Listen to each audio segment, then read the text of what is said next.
Hello YouTube family, કેમ છો? જય માતાજી, ગુડ મોર્નિંગ બધાને. તો જો અત્યારે વાગી ગયા છે 11:15 અને હું છે ને યતરાજને સ્કૂલેથી લઈને આવતી રહી, પછી આપણે વિડીયો ચાલુ કર્યો છે. તો જો અત્યારે એ ભાઈ કપડાં ચેન્જ કરી અને હોમવર્ક કરવા બેઠા છે. કાં અને આજ તને શું થયું છે? અવાજ ચઈ ગયો, અવાજ બેહી ગયો. આ ભાઈને અવાજ બેહી ગયો છે. કાં મન કહેશે તું મને ડૉક્ટર જોડે લઈ જા, મને અવાજ સરખો કરી દે. મીઠાવાળું પાણી હોય ને એટલે એના કોગળા કરવાના, થોડું સારું થઈ જાય. તમને આપું હોમવર્ક કરી લે ને પછી. તો જો એ ભાઈ છે ને, હું હોમવર્ક કરાવવા બેઠી છું. હોમવર્ક પૂરું થઈ જાય પછી આપણે જમવાનું બનાવવાનું છે. તે મારે ને યતરાજને બેને ખાવાનું છે. જયદીપ ફૂટાશે, તે જાગે ના જાગે ખાવા કંઈ ખબર નથી. એટલે મેં કીધું છે ને ભાત વઘારી નાખો મારે બે હાટું. બીજું રોજ ને રોજ હું શાક રોટલી બનાવું. મેંગી રોજ રોજ ખવાય ના ખવાય? હા તો એક બે ખાધી હતી, હવે 4-5 દી પછી ખવાય.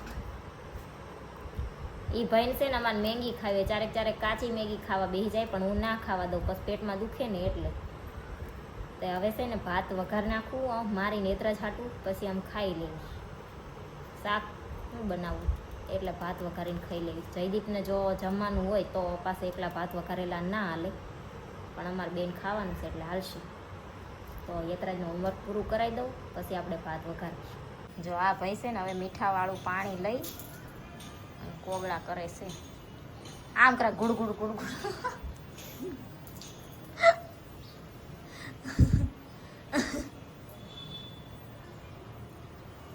પી ના જતો. જો યતરાજને શીખવાડવું પડે એવું હોમવર્ક હતું, એ મેં કરાવી દીધું. અને હવે છે ને આમાં જોઈ અને એને લખવાનું છે, તો એ હવે લખશે. ત્યાં સુધી હું કાંદા ટામેટા મરચાં ને એવું સુધારી નાખું ભાત વઘારવા. હવે જોઈને લખી નાખીશ ને. એમાં શું શીખવાડવાનું હોય જોઈને લખવામાં?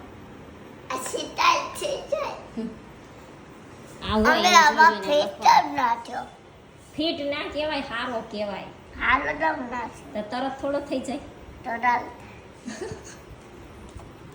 એને છે ને અવાજ હારો થઈ ગયો એમ બોલતા નથી આવડતું. અવાજ ચમ ફિટ ના થયો એવું કે. તો જો ડુંગળી ટામેટું અને મરચું સુધારી લીધું છે આપણે. અને આ 2 મરચાં છે જે મારે ખાવામાં તળવા છે. અને આટલા જ ભાત આપણે વઘારવાના છે. તો હવે વઘારી નાખીએ. તો જો અત્યારે છે ને ભાત વઘારી નાખ્યા છે મેં. હવે ભાત ચડે ને ત્યાં સુધી આ ભાઈને થોડુંક હોમવર્ક જેટલું બાકી છે ને એટલું ફટોફટ કરાવી નાખું ને. કરી ભાઈ છે ને પૂરું જ નહીં કરે. અને આ ગેસ જો ચેદુનો બગડી ગયો છે ને, તો હું કહું છું નવો લેવો છે. તો જયદીપ છે ને કાંઈ ધ્યાન દેતા નથી. એટલે હવે આ હોમવર્ક કરાવવો પડશે. નવો લેવાનો લગભગ મેળ નહીં આવે એવું લાગે છે.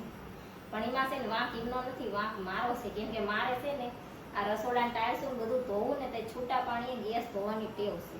તો અંદર પાણી રહી જાય પછી બંધ થઈ જાય. તે આ ગેસ લાયા ને પછી નહીં તો મેં જેટલી 10 વાર હરખો કરાવ્યો છે. હરખો કરાવવા એક હરખો કરાવું તે બીજો બંધ થઈ જાય, એ હરખો કરાવું તો આઈપાનો બંધ થઈ જાય, એમ થાય. અને આ લાયા ને પછી થોડાક જ દિવસ થયા ને તાર જ બગડી ગયો. એમાં પહેલા છે ને શરૂઆતમાં જ્યારે રૂમ લઈને આવ્યા ને તાર ગેસ હતો ને મસ્ત ગેસ હતો. તાર મને છે ને કાચના આવે ને એનો શોખ હતો. તે આમ છે ને દેહમાંથી કાચનો લાયા. આવો સ્ટીલનો જ હતો પહેલા મારે. તે મને કાચનાનો બહુ શોખ હતો. મેં છે ને કાચનો 3 સુલાવાળો લીધો. 3 સુલાવાળો લીધો ને પછી આમ સુરત આવ્યા. લગભગ મેં 6 મહિના વાપરો. 6 મહિના વાપરો ને પછી એના બટન જ ખરાબ થઈ ગયું. તે ગેસ ચાલુ હતો ને પછી મારે બંધ કરવો હતો તે બંધ જ નાખ્યો. પછી ડાયરેક્ટ રેગ્યુલેટરથી બંધ કરવો પડ્યો. પછી સરખો કરવા લઈ ગયા ને તે કે આ નથી સરખો કરી દેતા. ને આટલામાં ઘણી દુકાન એવી છે ને ગેસની, અમારે આટલામાં ઘણી કે બધે હરખો કરાવવા જાય ને હરખો ના કરી દીધો. અને એક જગ્યાએ હરખો કરી દેવાનું કીધું ને તે કે 250 રૂપિયા થાય હરખો કરવાના. અને તોય ગેરંટી તો નહીં હતી કે તમારે સારો રહેશે. બગડી જાય તો અહીંથી ઘરે લઈ જાઓ, ચાલુ કરો. પછી બગડી જાય તો કાંઈ નક્કી નહીં કે હું અહીંથી તમને ચાલુ કરીને આપું. પછી મેં કીધું તો આને શું હરખો કરાવો. એટલે મેં પછી એવડે છે ને એના 500 રૂપિયા આપ્યા. અને પછી અમે 1000 રૂપિયા નાખી અને પછી ટેમ્પરરી આ લઈ લીધો તો 1500 રૂપિયા વાળો. એ વખતે આ છે ને લીધો ને હલકો લીધો 1500 રૂપિયા વાળો. તે લીધો ને થોડાક દિવસ થયા ને તાતે બગડી ગયો તે 200 રૂપિયા હરખા કરાવવાના. એ વખતે મહિનો થયો, મહિનો ને 15 દિવસ થયા હતા ને તાપા અંદર 200 રૂપિયા હરખા કરાવવાના દીધા. એ પછી છે ને એકાદો બગડતો જ રહેશે. એટલે મન છે ને એમ થયું છે કે આમ બદલાઈ નાખવો છે, બીજું કંઈ નથી. હરખો કરાયો નથી, બદલાઈ નાખો. પણ હવે જયદીપ કરે એમ ખરા. હવે જોવી તે પૂછવી આજ જેમ કે છે આ પાડે તો બદલાઈ આવશું. પછી ને દિવાળી હું આનું રોડવશું, દિવાળી પછી આપણે બદલી નાખશું.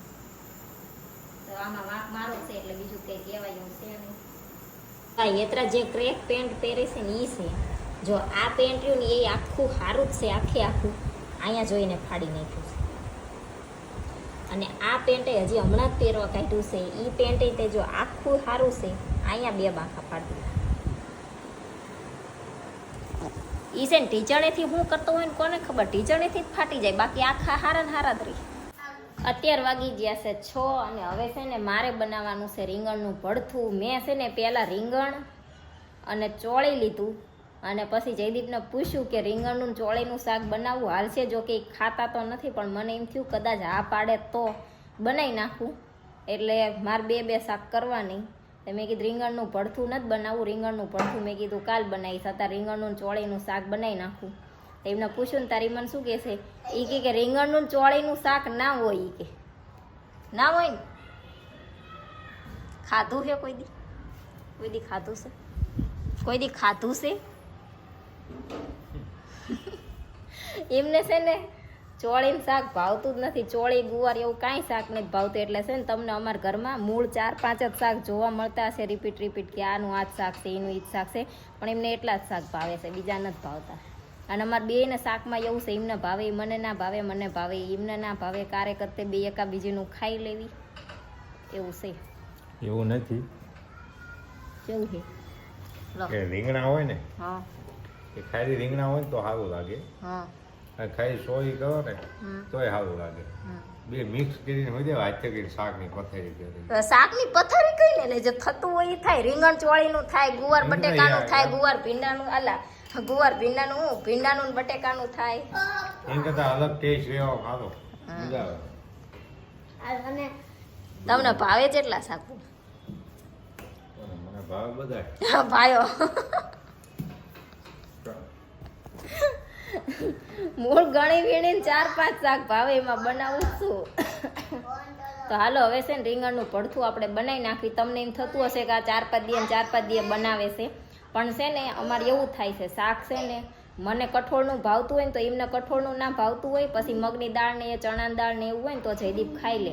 પછી 4 કોબીનું શાક હોય ને તો હું ખાઈ લઉં. એટલે 4 ને એકા બીજીનું ખાઈ લેવી, નહીંતર તો 2 અલગ અલગ જ ખાવું હોય. અને રીંગણનું ભરથું તો અમને બધાને ભાવે છે, એટલે અત્યારે બનાવી નાખવી. હવે આપણે જો આઈન પાન ગેસ છે ને અત્યારે જાતે મેં ચાલુ કર્યો ને તો વળી થયો છે. હવે હાલે તાવ ખરો થયો ખરા. જો હાવ એટલો નહીંતર એ મોટો ગેસ છે તો એટલો થયો છે. હવે હાલે છે બંધ થઈ જાય કોને ખબર. તો જો અત્યારે 8:30 જેવું થયું છે અને આપણે જમી લીધું છે. જમીન હું જયદીપને કહું છું કે તમારે જે કપડાં ના પહેરવાના હોય ને એ મને કાઢી દો. તો દેહમાં જવાનું છે ને ત્યારે મારા યતરાજના અને જયદીપના જે ના કપડાં પહેરવાના હોય ને એ લેતા જવી. ત્યાં અમારી મમ્મી કોકને દઈ દે.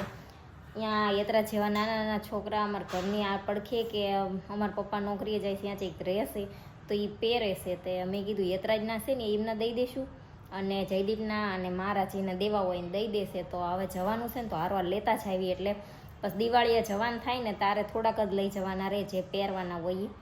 એટલે હવે જયદીપ જમીન ઊભા થઈ જશે. હવે એમને કહું તો એ કાઢી દે.